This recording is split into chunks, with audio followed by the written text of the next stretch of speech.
우리가 이 땅의 삶을 살아가면서 또 믿음의 길을 걸어가면서 우리가 이해할 수 없는 상황들을 많이 만나게 됩니다. 그리고 이해할 수 없는 행동들을 하는 사람들을 마주치게 됩니다.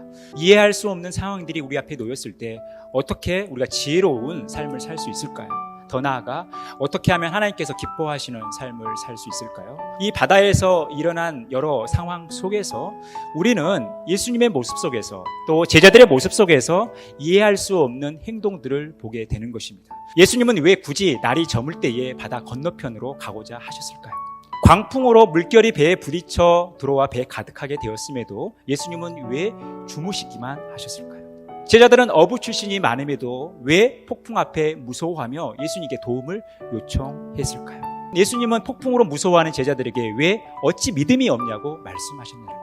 우리는 이 네 가지의 질문에 대한 답을 찾아가 보도록 하는 거예요. 예수님께서 제자들을 부르시면서 두 가지 목적을 가지고 계셨어요. 예수님이 제자들과 함께 하시는 것과 또 하나는 이 제자들이 현장에 가서 예수님이 주신 권능을 가지고 사역을 감당하는 거예요. 그들이 온전한 제자로 세워지기 위해서 그 하나님의 나라의 비밀을 씨 뿌리는 자의 비유를 통해서 가르쳐 주셨던 거예요. 하나님의 통치와 다스림이에요. 이것이 하나님 나라의 본질이라는 것입니다. 그 하나님을 믿고 열매 맺는 삶을 통해서 이것을 경험할 수 있다는 거예요. 예수님과 늘 함께 해야 된다는 거예요. 그래야 우리가 온전한 열매를 맺을 수 있다는 것입니다. 예수님께 붙어 있지 않으면 아무것도 할 수 없다는 거예요. 하나님 나라의 비밀을 밝히 보여줄 수 있는, 그 하나님 나라의 비밀을 알려줄 수 있는 현장 실습이 필요했고, 현장이 이 갈릴리 바다라는 거예요. 예수님의 12 제자들이 타고 있는 그 배에 예수님이 함께 계시는 거예요. 지금 이 현장에서 예수님이 그들 곁에 함께 계시다는 사실을 보여주는 거예요.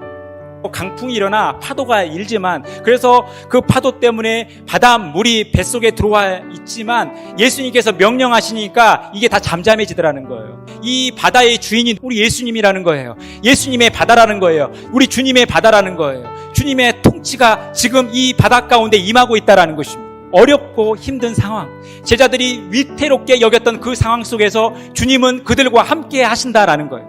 그들 곁에 계신다라는 거예요. 그리고 친히 그 주님의 주권을 드러내고 계시다라는 거예요.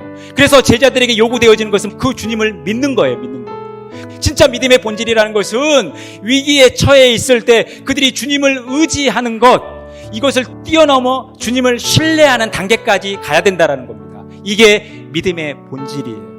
주님이 함께하여 주시기 때문에 어떠한 상황 속에서 주님을 끝까지 신뢰하는 그 믿음을 가지라는 거예요. 그 주님을 신뢰할 때 우리가 절대 흔들리지 않는다라는 거예요. 우리가 절대 무서워하지 않는다라는 거예요. 우리가 절대 두려워하지 않는다라는 것입니다. 우리가 주님을 의지하는 것을 뛰어넘는, 주님을 신뢰하는 믿음을 가지고 살아가자라는 거예요. 우리가 경험하고 있는 이 바다는 주님의 바다, 주님의 세상인 거예요. 주님이 그곳에 계시고 우리를 위하여 통치하고 다스리시는 그 주님의 현장이라는 것입니다. 그래서 우리는 이 땅 가운데 외로이 살아가는 것 같지만 주님의 땅에서, 주님의 현장에서 살아가는 것입니다. 그 주님을 믿고 나아가는 것입니다. 우리 모두가 주님을 의지하는 것을 뛰어넘는, 주님을 신뢰하는 그 온전한 믿음을 가지고 날마다 승리하는 복된 삶 살아가시기를 간절히 축원합니다.